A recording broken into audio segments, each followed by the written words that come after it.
Hey guys, so in the previous video we have seen that how we can create our own button, and we can use things like navigation.can go back and navigation.go back to perform a back operation. Now let's open the iOS simulator and let's see what are the differences in the UI when speaking of the Stack Navigator. So if we click on this component, that is the anime component, you can see that there's a transition, and this transition looks something like slide in, right, from left to right or something like that. Whereas on the Android, it is a fade in fade out kind of transition, right? So the transitions are not same.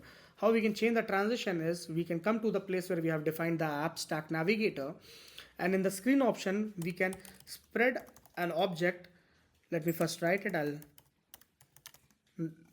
show it later. Preset. Okay, so if you type transition presets, so if you click on this error, you can import this from React navigation library, right? And now if you click dot, you get bunch of options. So let's say if I specify this option, and we are basically, this is nothing but an object and we are spreading this thing here. Now if I click on Android, you can see we have the same animation, same transitioning what we were having on the iOS, right?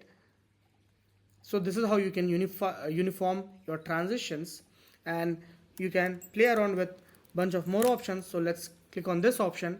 Now you have something like fade in fade out, and the same will be applicable on iOS, right? So this is how you can change the transition of your Stack Navigator, right, whenever you're transitioning from one screen to another screen or one route to another route.